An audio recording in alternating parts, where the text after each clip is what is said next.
Hello students, sorry मुझे time नहीं मिल पाया बनाने के लिए।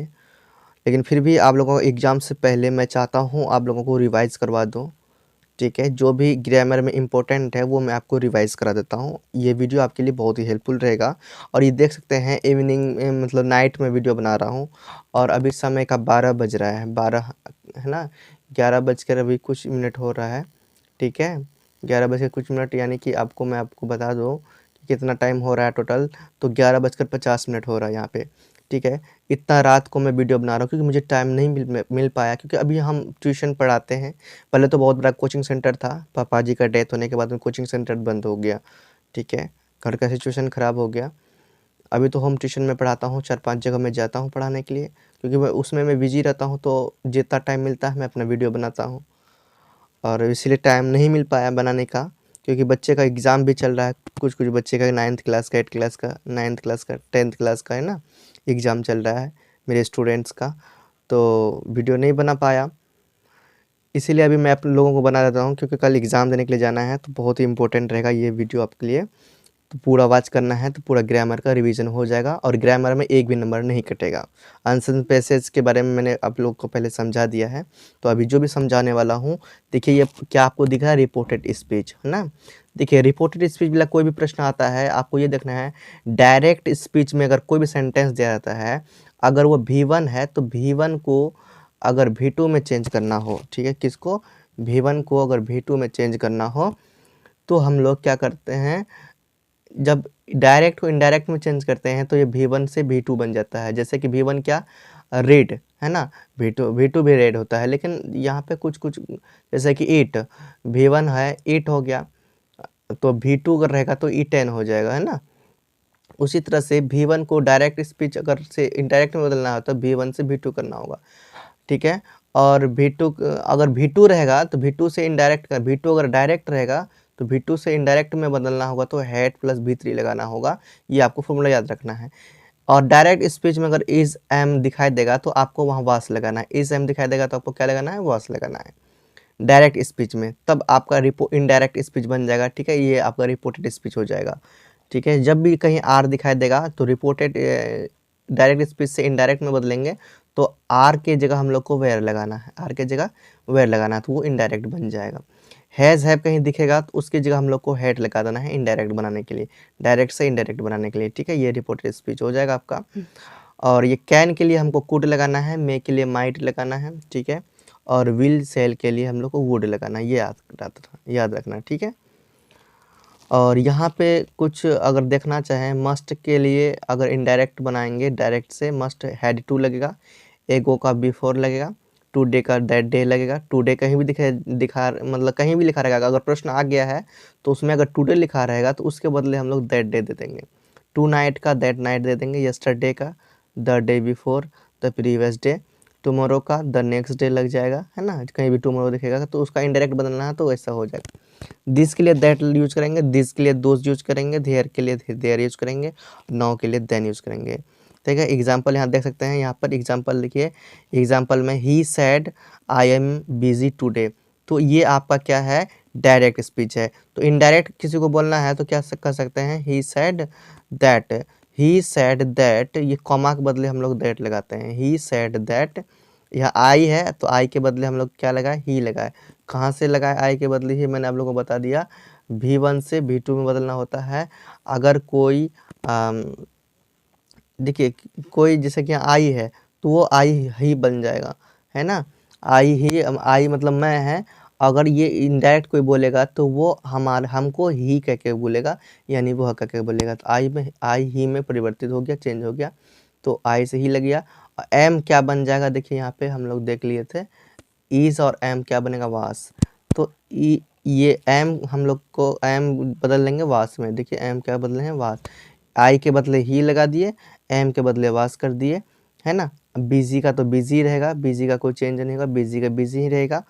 और टुडे का हो जाएगा दैट डे। देख लिया आप लोगों ने, यहाँ एग्जाम्पल भी था तो एग्जाम्पल से समझ में आ गया होगा।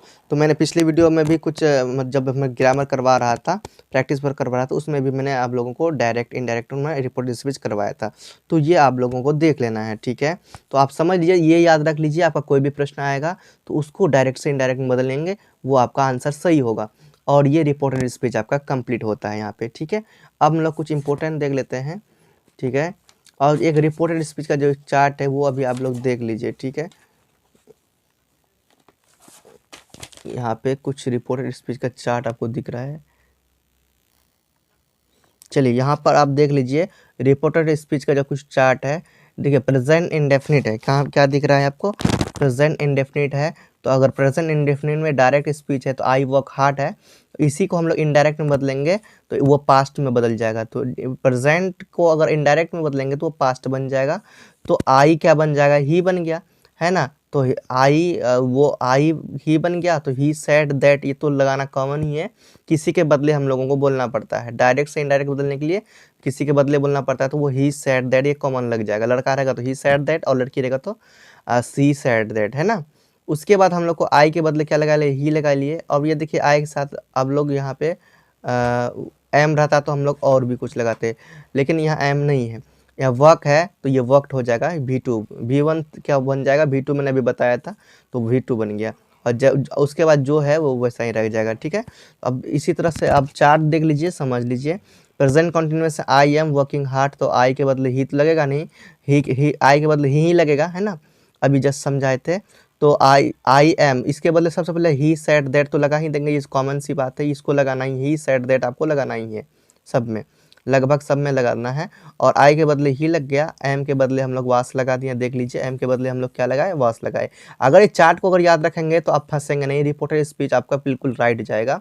तो एम के बदले हम लोग वास लगाए लिए, अभी देखे थे हम लोग बैक, अभी पीछे में हम लोग देखे थे, है ना, किसके बदले क्या लगाना है। बाकी जज कंटिन्यूस में रहेगा, जैसे कि कंटिन्यूस में रहेगा तो उसको हम लोग V4 में चेंजिंग कर देंगे। देखिए वर्किंग था, वर्किंग ही रहेंगे, लेकिन एम के बदला वास रह जाएगा, ठीक है। तो ये हो गया। और हार्ट का हार्ट सेम थोड़ा सा चेंज हुआ, बस यहाँ एम के बदले वास लग गया और कुछ नहीं हुआ। बाकी आप लोग देख लीजिए, है ना। देखिए पास्ट इंडेफिनिट में आई वर्कड हार्ड यस्टरडे है, तो पास्ट इंडेफिनिट अगर इनडायरेक्ट बनाना है तो पास्ट परफेक्ट बन जाएगा।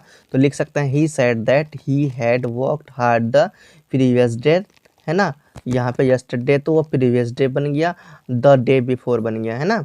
तो ये होता है previous day, the day before हो जाता है। पास्ट कंटिन्यूस देख लीजिए, I was working hard at 6 this morning, है ना, एट 6 दिस मॉर्निंग। पास्ट, ये पास्ट कंटिन्यूस बदल जाएगा पास्ट परफेक्ट कंटिन्यूस में, और ये हो जाएगा he said that he had been working hard since 6 that morning, है ना।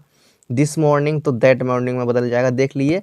अब यहाँ नीचे देखिए प्रेजेंट परफेक्ट में, प्रेजेंट परफेक्ट में है आई हैव वर्क हार्ड, तो पास्ट परफेक्ट में चेंज हो जाएगा इनडायरेक्ट होने के बाद, तो लिखना होगा he said that he had worked hard. तो इसी तरह से आप पूरा देख लीजिए, है ना।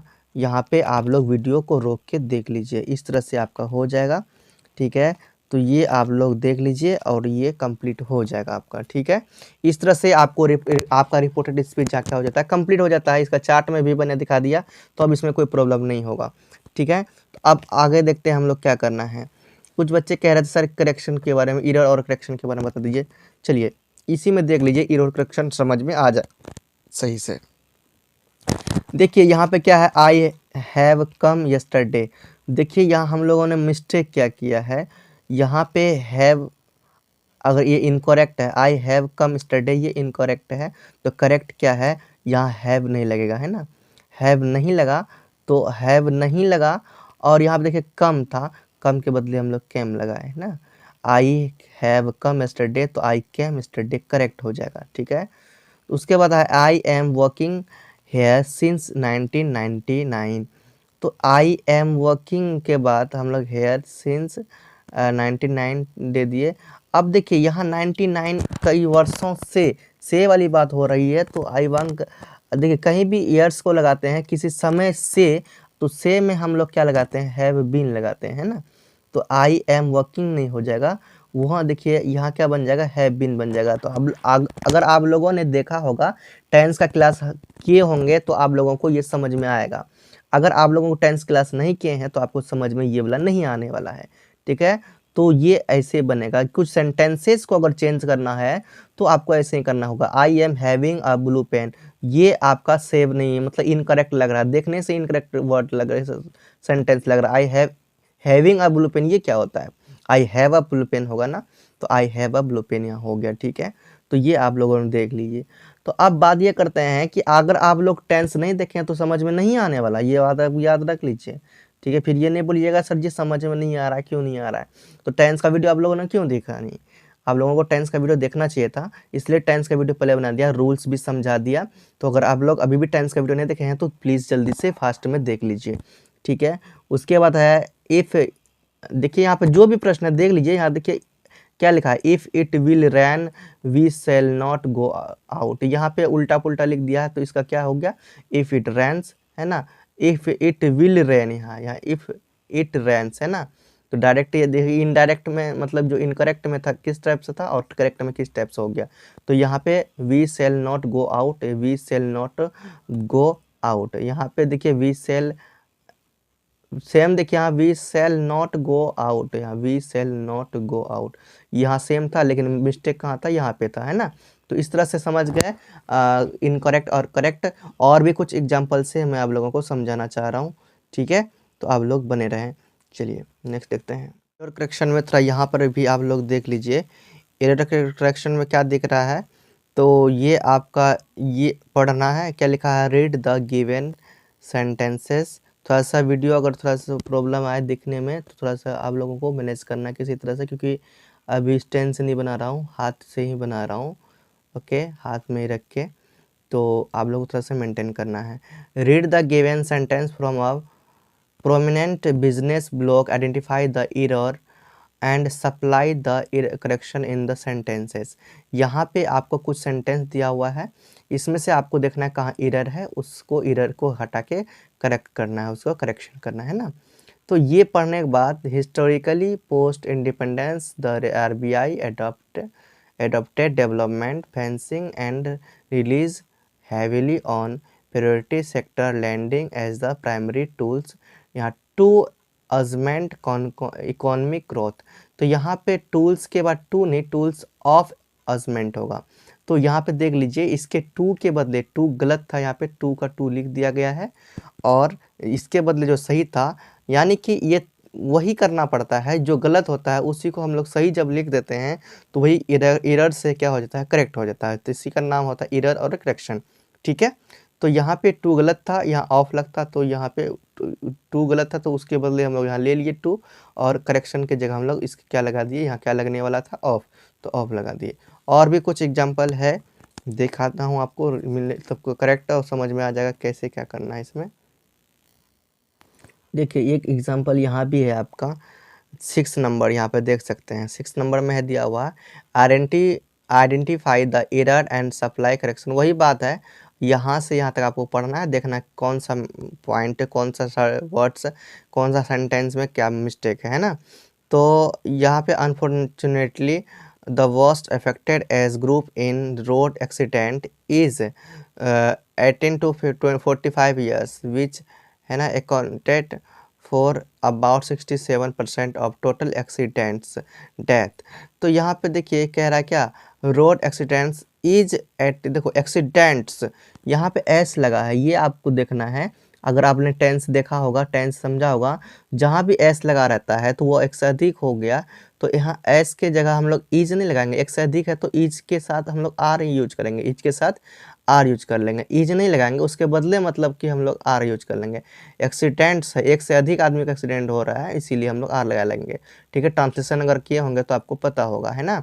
जब एक से अकेला रहता तो ईज लगता है, अकेला रहता एक आदमी का एक्सीडेंट होता तो वहाँ ईज लग जाता है, लेकिन एक से अधिक आदमी का एक्सीडेंट हो रहा है तो वहाँ हम लोग क्या लगाएंगे, आर लगाएंगे। देख लीजिए एरर क्या था, एरर था हमारा ईज, और इसका करेक्ट कर लिए हम लोग आर, है ना, ईज को आर में परिवर्तित किए। चलिए और भी कुछ है, उसी तरह से आपको देखना है। तो जब आप रीड करेंगे ना, तो रीड करते वक्त देखना कुछ वर्ड मैचिंग नहीं होगा, जैसे कि यहाँ हिस्ट्री टू मेकिंग है, तो यहाँ पे अगर आप पढ़ेंगे इस तरह क्रिएटेड हिस्ट्री टू मेकिंग नहीं, है ना। हिस्ट्री से मेकिंग नहीं किया, हिस्ट्री बाय मतलब उसी ने क्या किया है, इसको क्रिएट किया है, इसका हिस्ट्री जो क्रिएट किया है ना। क्या लिखा है 1 अगस्त 2023, आपको पूरा रीड करना है, फिर आपको पता चलेगा कहाँ क्या मिस्टेक नहीं है। तो यहाँ पे देख लीजिए, पूरा रीड करेंगे। यहाँ पे है 1 on August 23 the Indian space research organisation ISRO. तो भाई 23 अगस्त को ही तो ये लॉन्च किया था, है ना। तो अब यह देखिए, याद रखना है आपको इसरो क्या कब ये लॉन्च किया था। उसके बाद इसरो ने क्रिएट किया था इस समय, और आप देख सकते हैं इसने किया जिसके द्वारा किया गया था, इसरो के द्वारा क्रिएटेड हिस्ट्री टू नहीं by making the first lunar. तो यहाँ पे टू के जगह हम लोग को बाय लगाना था, तो यहाँ टू के जगह हम लोग बाय लगा लिए, ठीक है। तो ये आपका एक एरर था, टू एरर था, टू के जगह हम लोग बाय लगा लिए, ये आपका हो गया करेक्ट, है ना। ये आपको याद रखना है, इस तरह से एरर हम लोग पकड़ लिए। कई प्रकार के आपको देखने को मिलेंगे, तो देख लीजिएगा, जहाँ सेटिस्फेक्शन नहीं नजर आएगा वो आपको डाल देना है वहाँ पे। और भी देखिए, और भी ये जरूरी नहीं कि हम यहाँ पे टू पे लगाए, अगर आपको यहाँ नज़र आ रहा है कुछ मिस्टेक तो उसको एरर में डाल देना है, और उसका जो सही आपको लगेगा वो आपको करेक्शन में डाल देना है, ठीक है। इतना अगर करेंगे तो आपको गलत नहीं होगा, ठीक है, वो आपका क्या हो जाएगा, सही हो जाएगा, ठीक है। इस तरह से आप लोग एरर करेक्शन के बारे में समझ गए होंगे। चलिए अब नेक्स्ट टॉपिक देखते हैं कुछ, ओके। हैं स्कूल नोटिस के बारे में। स्कूल में कोई भी अगर नोटिस से सवाल, कोई भी सवाल आए, कुछ भी सवाल आ जाए, आपको टेंशन नहीं लेना है। आप सबसे पहले ये समझिए कि नोटिस क्या होता है। देखिए, नोटिस किस लिए लगाया जाता है, कोई भी इम्पोर्टेंट अगर कोई सूचना देना होता है तो स्कूल में नोटिस लगाया जाता है, ठीक है। कहीं भी स्कूल में देखे होंगे, स्कूल गए होंगे तो वहाँ पे बोर्ड में आपको नोटिस बोर्ड में क्या मिलेगा, चिट्ठी, एक पत्र मिला रहता है और उसमें लिखा रहता है नोटिस है। और नोटिस में आपको इसी तरह से दिया रहता है जो भी इम्पोर्टेंट अगर देना होता है, जैसे कि स्कूल में अगर टूरिंग है, टूर के लिए जाना है उसके लिए, या स्कूल में कुछ आने वाला है उसके लिए, है ना। कोई भी चीज़ इंपॉर्टेंट होने वाला था ना, उसका नोटिस इसी तरह बनाता है। तो नोटिस लिखने से पहले आपको क्या करना पड़ता है, तो स्कूल का नाम, जिस स्कूल का नोटिस लिखना है उस स्कूल का नाम लिख देना है, ठीक है। तो जब आपको क्वेश्चन दिया जाएगा तो वहाँ स्कूल का नाम इंडिकेट किया जाएगा, अगर और भी कुछ नाम, जो भी नाम इंडिकेट किया जाएगा उसका नाम वहाँ आपको लिख लेना है, ठीक है। वैसे आप नहीं आपको कुछ मिल रहा है तो आप अपना स्कूल का नाम लिख लेंगे। देखिए, कोई भी प्रश्न अगर आपका आता है, नहीं भी कुछ कर पा रहे हैं ना, तो आप ऐसा एज इट इज़ याद कर लीजिए, जैसा कि तैसा वैसा याद कर लीजिए। स्कूल का नाम आपको खुद अपना स्कूल का नाम पता होगा, तो हेडलाइन में आपको स्कूल का नाम लिखना है शॉर्ट में, ठीक है। उसके बाद आपको नोटिस हेडलाइन में कैपिटल में लिखना है नोटिस, ठीक है, जैसे हमने लिखा है नोटिस। नोटिस के जस्ट साइड में आपको नीचे में लेफ्ट साइड में आपको डेट देना है, ठीक है। डेट देते ही आपको, डेट देने के बाद आपको टाइटल देना है। टाइटल का मतलब ये है कि अब ये जो नोटिस दे रहा है ये किस बेस पे दे रहा है, क्या इसका कारण क्या है, कौन सा कारण है, किस लिए दे रहा है। टूर के लिए दे रहा है तो फॉर टूर यहाँ लिख देना है ना। तो टूर के लिए दे रहा है, टूर से रिलेटेड आपको लिखना है, जिससे दिया है। अब कौन सा नोटिस है आपको क्वेश्चन में दिया रहेगा, नोटिस किस पर बेस पे बनाना है, किस चीज़ के बारे में बनाना है। तो नहीं भी अगर कुछ याद आ रहा है, अगर नहीं भी कुछ, अगर नहीं दिया हुआ है, कुछ भी क्वेश्चन में नहीं दिया रहा है, तो आप जैसा टाइटल के टाइटल यहाँ लिखा है ना मैंने, आप भी टाइटल डाल दीजिएगा, जैसा का वैसा याद कर लीजिएगा, आपका नंबर नहीं कटने वाला, ठीक है। चलिए, उसके बाद आपको ये याद रख लेना है, all the students of this school are information inform that. देखिए, कहना है मतलब है, अगर आपको वहाँ पे समझ में नहीं आ रहा कुछ, तब ये अप्लाई करना है।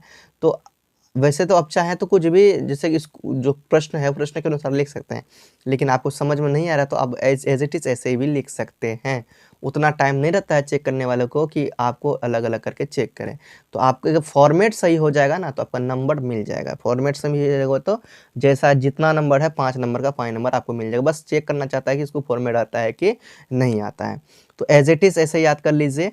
उसके बाद दैट के बाद यहाँ पे आप चाहेंगे कुछ भी, देखो डैश डैश किया है ना, 2-3 लाइन अपने मन से कुछ भी आप भर लेना है आपको। अगर आपको नहीं आता है तब, अगर आता है, अगर इन्फॉर्मेशन नोटिस में कुछ भी आपके दिमाग में अगर आ रहा है, क्वेश्चन पढ़ने के बाद समझ में आ रहा है, तो क्या करना है, वो आपको लिख देना है। नहीं समझ में आ रहा है, जो भी लाइन आपको कहीं से भी मिल रहा है, इंग्लिश में इंग्लिश है, इंग्लिश में बहुत सारे पैराग्राफ, पैसेज है ना, पैसेज का पैराग्राफ से ही कुछ उठा के यहाँ पर डाल दीजिएगा, है ना। इतना लाइन तो आपको देना ही है, पैसेज से कोई पैराग्राफ डाल दीजिएगा।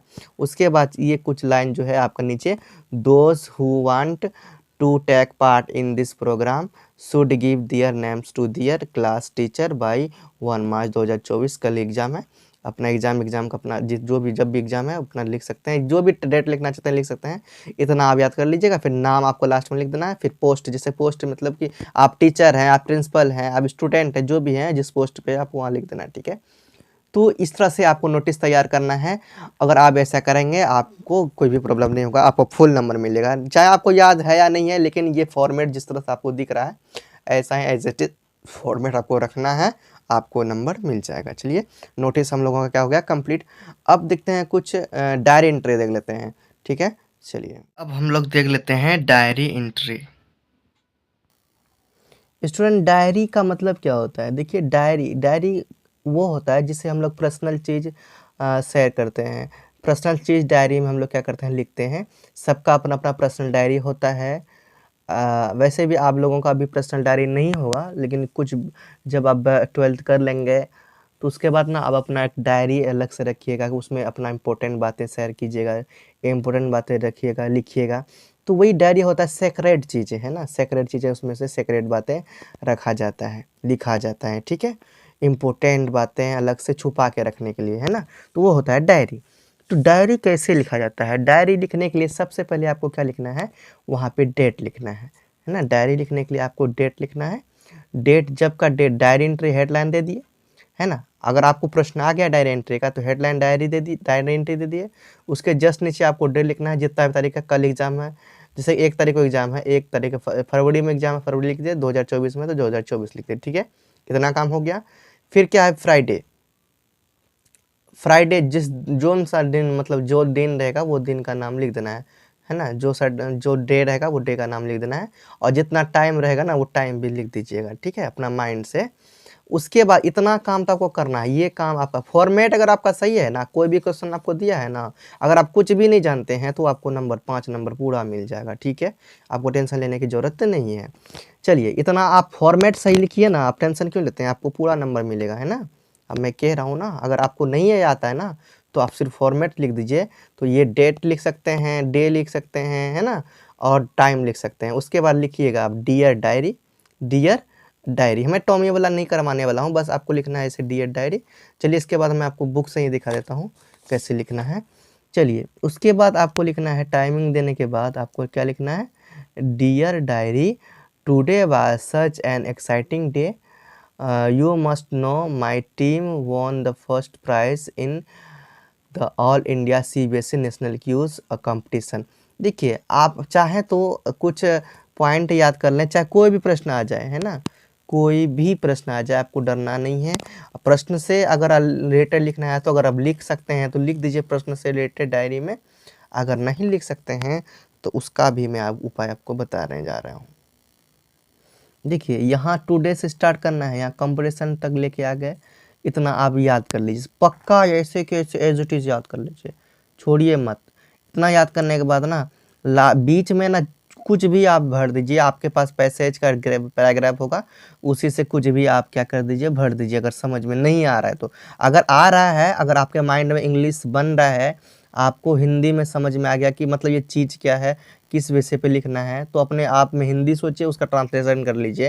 क्योंकि मैंने ट्रांसलेशन करने के लिए टेंस भी बता दिया है, ठीक है। जो बच्चा टेंस सही से कर लिए होंगे और जिसको हिंदी से इंग्लिश बदलने के लिए आ गया है तो ये इसे कर सकते हैं। और टेंस कंप्लीट देख लिए हैं और आपको वर्डनिंग याद है तो ये आराम से कर सकते हैं। अब डायरी एंट्री में कुछ भी लिखना चाहें तो लिख सकते हैं। नहीं लिख पा रहे हैं तो आपको पैराग्राफ्स 2-3 कुछ भी लिख देना है, इतना आपको लिख देना है।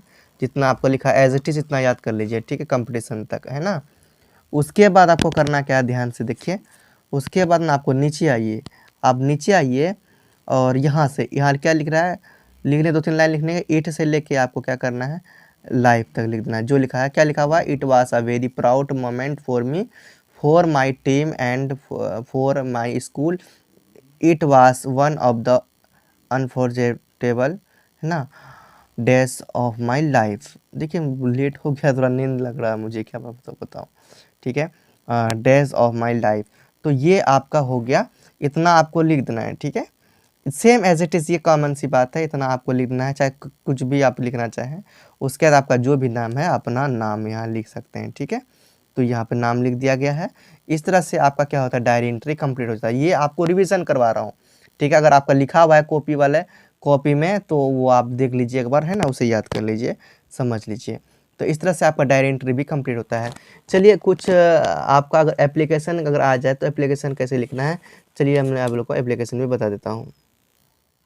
देख लीजिए आपका एप्लीकेशन है, चाहे कोई भी एप्लीकेशन आ जाए फिर भी आपको मैं क्या कहता हूँ आपके लिए, अगर आप नहीं जानते हैं, ठीक है, तो आपका कोई भी एप्लीकेशन आ जाए, कहीं से भी कुछ भी आ जाए, आपको ये फॉर्मेट याद रखना है। फॉर्मेट अगर सही होगा तो आपका नंबर मिल जाता है, ठीक है। तो सबसे पहले टू लिख देना है, टू द प्रिंसिपल, जो भी स्कूल का नाम है आप अपने स्कूल का नाम लिख दीजिए, उसमें से एड्रेस भी दिया होगा, है ना। स्कूल का नाम के नीचे एड्रेस होता है, 11 पॉकेट सेक्टर A6, जो भी जिस टाइप के जहाँ से हैं तो वहाँ के एड्रेस आप जानते होंगे, तो लिख दीजिएगा, स्कूल का नाम लिख दीजिएगा, कोई भी एड्रेस वहाँ डाल दीजिएगा। फिर सब्जेक्ट है, सब्जेक्ट लिख देना है, जिस पे हम आपको लेटर लिखना है वो आपका यानी कि सब्जेक्ट हो जाएगा, है ना। एप्लीकेशन फॉर फीवर है, फीवर के लिख रहे हैं तो फीवर आ गया, छुट्टी के लिख रहे हैं तो टू फॉर लीव, है ना। तो आपको ऐसे लिख देना है। उसके बाद देखिए आपको लिखना है डियर सर, है ना, रिस्पेक्टफुल्ली आप लिख सकते हैं नीचे से, तो डियर सर, डियर मैडम, जो लिखना चाहते हैं लिख सकते हैं, ठीक है। तो उसके बाद रिस्पेक्टफुल्ली आई बैक टू, है ना, ये आप याद कर लीजिए, इसे 2-3 बार प्रैक्टिस कर लीजिएगा, हो जाएगा, ठीक है। तो डियर सर लिखने के बाद आपको लिखना है respectfully I beg to say that I have been suffering from fever, है ना, सिंस लास्ट नाइट, से ही हमको क्या है, फीवर से हमको परेशान हूँ मैं, है ना, रात से ही, चूँकि रात से ही परेशान हूँ, so I can not attend the class, हम अटेंड क्लास नहीं कर सकते हैं, मैं अटेंड क्लास नहीं कर सकता हूँ, काइंडली ग्रांट मी लीव, है ना, कृपया करके हमको क्या कर दें, 3 दिन, क्या लिखा हुआ है, kindly grant me leave for 3 days from इतना से इतना, है ना, 3 दिन की हमको छुट्टी देने की कृपा करें। उसके बाद योर ओबीडियंट लिख दीजिएगा, है ना। योर ओबीडियंट लिखने के बाद आपको क्या करना है, नेम लिखना है और क्लास लिखना है, जो जो लिखना चाहते हैं आप लिख सकते हैं वहाँ पे। और यहाँ पे ऐसे इस टाइप से कुछ बना दीजिएगा, इस टाइप से मैं आपको दिखा देता हूँ, आपको ना ऐसे बना देना है, ठीक है। उसके बाद योर ओबीडियंट लिखना है, यहाँ पे आपको थैंक्स लिखना है, यहाँ पे बीच में थैंक्स लिखना है, ठीक है, एच है यहाँ पे, ये थैंक्स है, ठीक है। चलो फिर से लिख देता हूँ, अगर आप लोग सोचेंगे सर जी लिखने नहीं आता है ना, थैंक्स आप लिख देंगे। उसके बाद इधर साइड में ना डेट लिखिएगा, डेट, जो भी डेट रहेगा वहाँ पर डेट लिख दीजिएगा, ठीक है। ये आप लिख दीजिएगा तो ये आपका हो गया एप्लीकेशन। तो एप्लीकेशन ऐसे ही आपको लिख देना है, ठीक है। जो भी एप्लीकेशन दिया जाए, अगर आपको क्वेश्चन के अनुसार एप्लीकेशन लिखना चाहते हैं, लिखने के लिए जानते हैं, तो क्वेश्चन के अनुसार लिख दीजिए। अगर आप कुछ भी नहीं जानते हैं तो ऐसे फॉर्मेट आपको याद कर लेना है, याद करके जाइए, आपका क्या हो जाएगा, क्लियर हो जाएगा। देखिए हम यहीं तक रखते हैं, मैंने बहुत तरह रिवाइज करवाया ग्रामर का, और पहले टेंस भी करवाया था, टेंस नहीं देखें टेंस देख लीजिए, और प्रैक्टिस पेपर पक्का देखना है, नहीं कुछ हो रहा है ना, आप प्रैक्टिस पेपर मैंने जो भी करवाया था, है ना, आप देख लीजिए मैंने कौन सा प्रैक्टिस पेपर करवाया है, चैनल में जाकर चेक कर लीजिए, प्लेलिस्ट में जाइए, है ना, वीडियो सेक्शन में जाइए, आप खोज लीजिए वहाँ पे मैंने आपको क्या करवाया है, कौन सा प्रैक्टिस पेपर करवाया है। आप प्रैक्टिस पेपर का लिंक भी आपको मिल जाएगा डिस्क्रिप्शन में, तो डिस्क्रिप्शन में जाइए, प्रैक्टिस पेपर कंप्लीट कर लीजिए। एक बार प्रैक्टिस पेपर आप देख लीजिए, एक बार पूरा प्रैक्टिस पेपर देख लीजिए, लास्ट में कह रहा हूँ, पूरा प्रैक्टिस पेपर देख लीजिए, एक बार रिवीजन भी हो जाएगा, माइंड सेट भी हो जाएगा, कैसे किस टाइप से क्या है क्या नहीं है, ठीक है। पूरा प्रैक्टिस पेपर देख लीजिए, उसके बाद आपका एग्ज़ाम तो बेटर जाएगा, बेस्ट जाएगा, ये मेरा वादा है, ठीक है, ये मेरा दुआ है, मेरा आशीर्वाद है ना। अगर आप लोगों ने मेरे बातों को फॉलो किया है तो आपका एग्जाम बहुत बेस्ट जाएगा। यही प्रैक्टिस पेपर मैंने करवाया 2023 से 24 का, पूरा प्रैक्टिस पेपर आप कर लीजिए, देख लीजिए एकदम, है ना, कैसे मैंने क्या किया बस समझ लीजिए, उसका एग्जाम देने के लिए जाइए, आपका एग्जाम बहुत अच्छा जाएगा, ठीक है। चलिए आज मैं यहीं तक रखता हूँ, अब नेक्स्ट क्लास में आप लोगों को नेक्स्ट करवाऊँगा, यानी कि आप लोग इंग्लिश का एग्जाम दे के आइए, अगला जो भी पेपर रहेगा मैं तैयारी कराने का पूरा कोशिश करूँगा, अगला पेपर का, है ना, अच्छे से मैं तैयारी कराऊँगा। तो इतना कराए, आप लोगों को कैसा लगा नहीं लगा प्लीज़ बताइए कमेंट करके, और प्लीज़ कमेंट करके बताने के बाद आप लोग अगर चैनल को सब्सक्राइब नहीं किए हैं तो चैनल को सब्सक्राइब कर लीजिए, बेल आइकन को दबा लीजिए, ठीक है। और आप लोगों को सपोर्ट और प्यार की वजह से चैनल भी मोनेटाइज हो गया है। जेनेस पहले प्रेम से रहो, प्रेम से पढ़ो, प्रेम से बोलो।